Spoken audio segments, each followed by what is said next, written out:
On the 30th of May, 2005, at around 1:30 in the morning, an 18-year-old from Mountain Brook, Alabama, walked out of a nightclub in Oranjestad, Aruba, and got into a car with 3 young men. Natalee Holloway had been accepted to the University of Alabama on a full scholarship and intended to study medicine. She never came home, and her body has never been found. What happened next became one of the most heavily covered missing person cases in American history, and also one of the strangest, because the man who eventually confessed in open court to killing her can never be tried for it.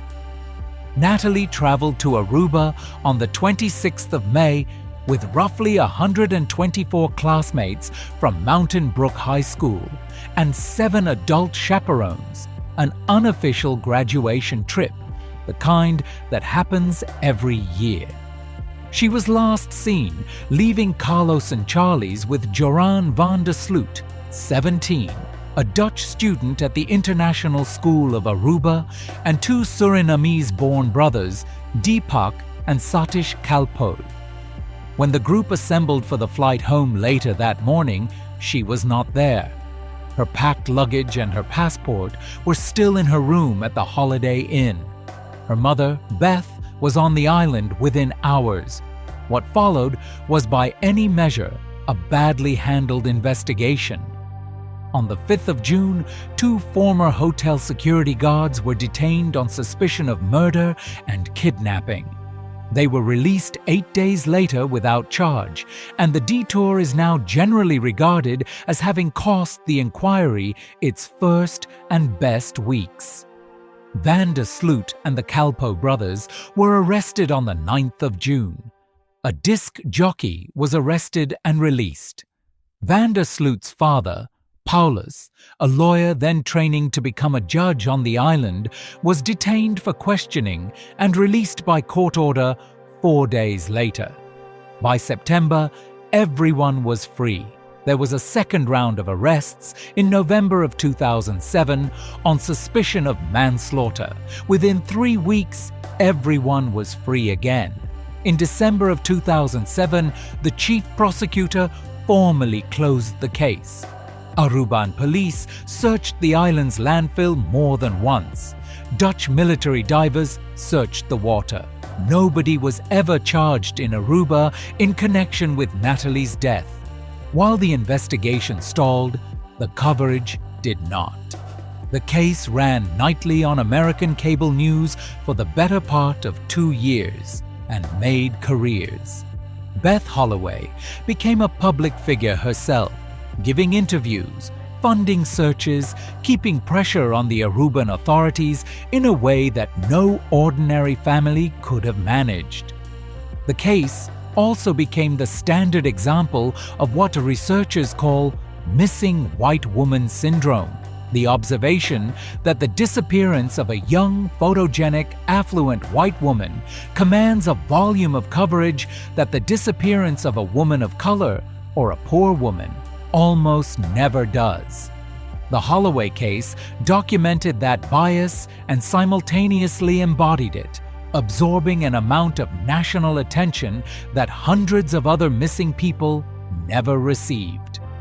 On the 30th of May, 2010, 5 years to the day after Natalee vanished, a 21-year-old business student named Stephanie Flores Ramirez was killed in a Lima hotel room registered to Joran van der Sloot. She was the daughter of a well-known Peruvian businessman. They had met at a casino.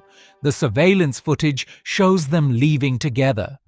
Van der Sloot fled to Chile, was arrested on the 3rd of June, extradited to Peru the following day, and confessed to Peruvian police within the week. In January of 2012, he pleaded guilty and was sentenced to 28 years, the court finding that he had acted with ferocity and extreme cruelty. That sentence is the reason he is in prison today. It is not for Natalee. And here is the turn that finally caught him.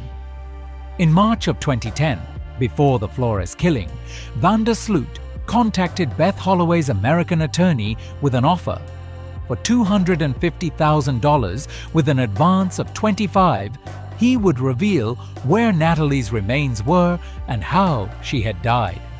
In May, in Aruba, he took $10,000 in cash from an undercover handover that was filmed, and a further $15,000 was wired to an account in the Netherlands. The information he sold was worthless. He pointed investigators to a house that had not yet been built when Natalee disappeared. On the 3rd of June, 2010, he was charged in federal court in Alabama with extortion and wire fraud. Because he was by then in Peruvian custody, the American case sat untouched for 13 years. On the 8th of June 2023, Sloot was temporarily extradited to the United States and arraigned in Birmingham. Under the terms of a plea agreement, which required him to give a complete and truthful account of Natalee's disappearance and to submit to a polygraph, he sat down with prosecutors and the FBI on the 3rd of October 2023 and finally described what happened on the beach. He said he kissed her, that when he went further and she objected, she kneed him, that he then kicked her in the face and struck her with a cinder block and afterwards pushed her body out into the sea. On the 18th of October, he pleaded guilty to extortion and wire fraud before United States District Judge Ana Manasco and was sentenced the same day to 20 years, plus restitution of the $25,100 he had taken. Beth Holloway stood up in that courtroom and told him he was a killer and that she wanted him to remember it every time the cell door slammed. Sloot said he wished to apologize to the family. Read the sequence again because this is the part that matters. The most complete account of Natalee Holloway's death that exists in the world was given under a plea agreement that immunized the statement from being used against him in any other proceeding. And Aruba's statute of limitations for murder, 12 years, had already expired around 2017. 6 years before he spoke. He confessed to a killing for which he could no longer be prosecuted in exchange for a sentence on a fraud charge in a country that had no jurisdiction over the killing itself.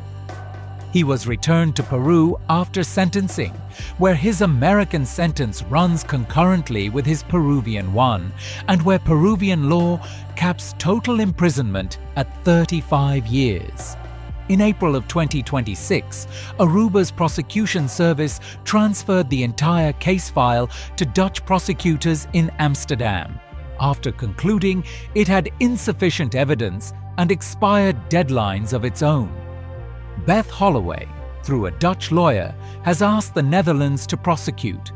No charges have been brought. It remains open whether any ever will be. Natalee Holloway was declared legally dead in January of 2012 at her father's petition. Her mother initially opposed the declaration. In 2017, remains recovered during a search on the island were tested. Of 4 bone samples, only 1 was human, and it was not hers. Sloot is 38 years old and imprisoned at a maximum security facility high in the Peruvian Andes, where in December of 2025, guards found him seriously injured in what authorities described as an apparent suicide attempt. He is also serving an additional Peruvian sentence for trafficking cocaine from inside prison. Beth Holloway has said that the confession was the answer she had been chasing for 18 years. It is and it isn't. There is a confession and there is no conviction. There is an account of how a girl died and there is no grave. If you want the next case file, subscribe. New files unlock every